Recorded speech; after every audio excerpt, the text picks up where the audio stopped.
दोस्तों आदावर से मैं अनीस अहमद खान हिंद वॉइस से आपसे मुखातिब हूँ। मेरे साथ हैं मोहम्मद अहमद काज़मी साहब। बस इनके लिए एक बात कहूँगा कि इनका जो मीडिया स्टार वर्ल्ड का अपना चैनल है यूट्यूब पर, वो बड़ी अनवाइज्ड जो है खबरें दिखाता है इस्लामिक वर्ल्ड की। उसे आप ज़रूर देखिए तो आपको पता लग जाएगा क्या इस्लामिक वर्ल्ड में क्या हो रहा है। काज़मी साहब आपका बहुत बहुत खैर मकदम है हिंद वॉइस में। अभी हाल में ही बरसों से लगा हुआ ईरान के ऊपर जो हथियारों का प्रतिबंध था, जो बैन था, वो हटा दिया गया है। और जैसा कि सुना जा रहा है कि ईरान बड़े सस्ते हथियार बेच सकता है, और उसने क्या प्रपोजल भी है कई जगह कि हमसे अगर हथियार लोग तो बड़े सस्ते हथियार होंगे। और इस मामले में ईरान ने बड़े पक्के तरीके से कर लिया है। अब न्यूक्लियर है कि नहीं है तो एक बहस का मुद्दा है। तो ये जो बैन खुला है, तो ये जो पूरे दुनिया में तो अफरा तफरी चल रही है, लड़ाइयाँ चल रही हैं, इस्लामिक कंट्रीज़ में भी लड़ाइयाँ चल रही हैं, कई जगह लड़ाइयाँ चल रही हैं, यूरोपियन कंट्रीज़ में भी लड़ाइयाँ चल रही हैं। इसका असर वर्ल्ड उसके ऊपर क्या पड़ेगा मैप पे? देखिए 2015 में जब न्यूक्लियर डील हुई थी, ईरान न्यूक्लियर डील, जो 5 परमानेंट मेंबर्स हैं सिक्योरिटी काउंसिल के, जिसमें अमेरिका भी है, वो डील में ये था कि 5 साल तक इसके बाद वो ईरान हथियार ना खरीद सकेगा ना बेच सकेगा। जी जी जी। तो अब वो बैन ख़त्म होने का टाइम आ गया, और अभी पिछले संडे को ही वो वक्त ख़त्म हुआ है, 18 तारीख को। जी जी। तो उसमें ये एक बहुत बड़ा एक तरह से इवेंट और मौका है, वो ये कि अमेरिका ने भरपूर कोशिश की यूनाइटेड नेशंस में कि किसी तरह से ये पाबंदियां लागू रहें ईरान के ख़िलाफ़, लेकिन यूनाइटेड नेशन में अमेरिका को कहीं से कोई सपोर्ट नहीं मिली। कोई एक बहुत छोटा सा मुल्क था, उसने सपोर्ट किया। तो ये बैन हटना, और उसके साथ साथ कुछ पिछले वाक़यात में आपको याद दिला दूं। जून 2019 में अमेरिका का सबसे महंगा ड्रोन, सबसे मॉडर्न ड्रोन, जिसे ग्लोबल हॉक कहा जाता है, वो ईरान ने गिरा दिया, ईरान की एयर स्पेस में आ गया था। इसके अलावा ईरान ने जनवरी इसी साल, जब उनके कमांडर जनरल कासिम सुलेमानी और इराक़ के एक कमांडर अबू मेहदी अल मुहंदिस, उनको जब ड्रोन्स के ज़रिए अमेरिका ने मारा, उसके जवाब में ईरान ने इराक़ के अंदर अमेरिका की 2 छावनियों पर हमला किया मिसाइल्स के ज़रिए। इससे पहले और एक वाक़या मैं आपको याद दिलाऊं। तकरीबन 1.5 साल पहले जब ईरान में पार्लियामेंट में एक हमला हुआ दाइश की तरफ से, और उसमें एक आदमी मारा गया ईरानी, और उसके जवाब में ईरान ने ईरान से ही करमानशाह एक जगह है इराक़ के बॉर्डर के नज़दीक, वहाँ से मिसाइल मारे, पूरा इराक़ पार किया, और देर ज़ोर जो सीरिया में जगह है, जो उस वक्त दाइश का सेंटर थी, उसको उन्होंने मारा। इतने पावरफुल, इतनी पावरफुल, तकरीबन 2400 किलोमीटर दूर तक पहुंचने वाले उनके पास बैलिस्टिक मिसाइल्स मौजूद हैं। तो इस सब से एक तरह से ईरान की उभरती हुई ताकत दुनिया के सामने है। अभी पिछले दिनों उन्होंने पानी में तैरने वाला टैंक भी पब्लिक के सामने रखा, फोटो आए थे। उसके अलावा एक जंगी बेड़ा उन्होंने तैयार किया है, जो अभी पब्लिक के सामने आने वाला है। अनाउंसमेंट आ गया कि वो एक बार ईंधन भर के दुनिया के 3 चक्कर काट सकता है। इसके अलावा उन्होंने कुछ ऐसी मिसाइलें बनाई हैं जो ज़मीन के अंदर दबी हुई होंगी, और जिस वक्त भी वो एक्टिवेट उसे करेंगे, वो ज़मीन को फाड़ती हुई अपने निशाने पर पहुंचेंगी। यानी कोई रॉकेट लॉन्चर नहीं चाहिए, और ज़मीन पर नज़र भी नहीं आएगा। ये जो आजकल सैटेलाइट के ज़रिए सर्वेलेंस होती है, उसमें वो नज़र नहीं आएंगे।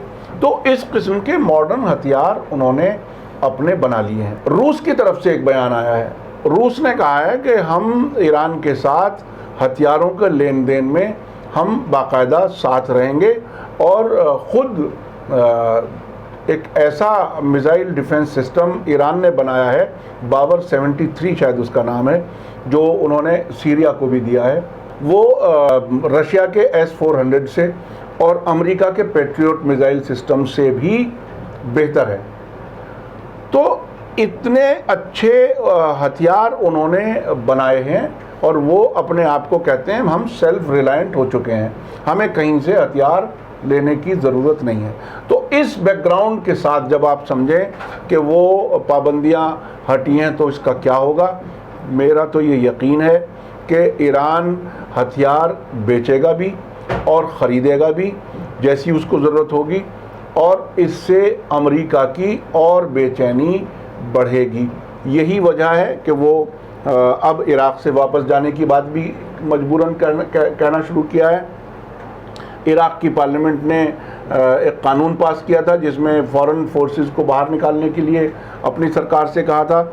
इधर अफ़गानिस्तान से ये फ़ौजें निकालने की बात कहते हैं। तो ये इस पूरे इलाके में ईरान की बढ़ती हुई ताकत की वजह से उनको जाना पड़ेगा।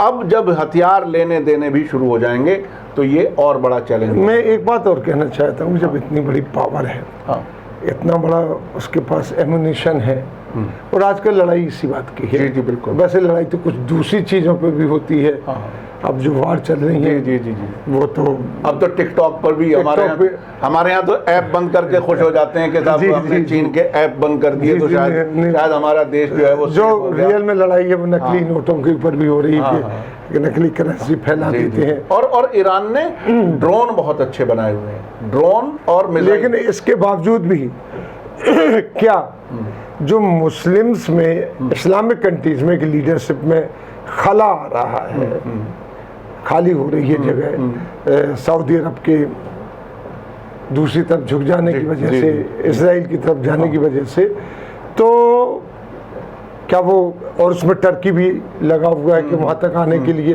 और कोशिश क्या कर रहा है वो तो पूरी की पूरी जद्दोजहद है उसकी। तो क्या ईरान उस खला को पूरा करेगा? देखिए एक बात मैं आपको बताऊं, बहुत ही सिंपल सादा। आप अपने भी आसपास देखिए कि जो इंसान लीडर बनने की कोशिश करता है वो अलग होता है, और जो अपने काम के नतीजे में लीडर बन जाता है वो अलग होता है। तो कोशिश करने वाला नकली हो सकता है, लेकिन काम करके बनने वाला असली हो सकता है। ईरान,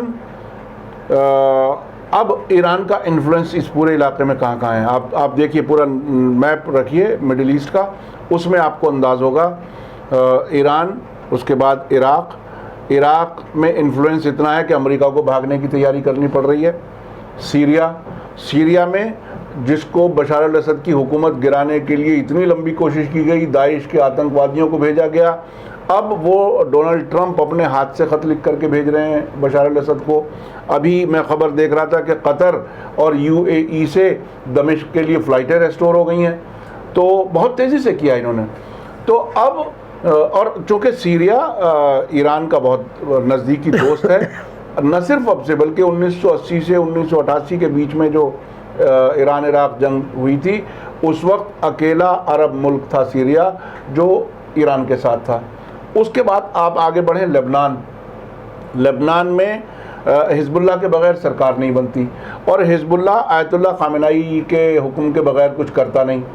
ये बहुत सिंपल है, इसको कोई इनकार करे कुछ भी, और वो उसे बाकायदा एक्सेप्ट करते हैं। उसमें कोई उसे ऐसे नहीं देखते जैसे अमेरिकन्स हिजबुल्लाह को टेररिस्ट कह देते हैं, तो उनके टेररिस्ट कहने से कोई फ़र्क नहीं पड़ता। ईरान में बाकायदा आम लोग चंदा तक देते हैं हिजबुल्लाह के लिए और हमास के लिए जो इजराइल के ख़िलाफ़ लड़ रहे हैं।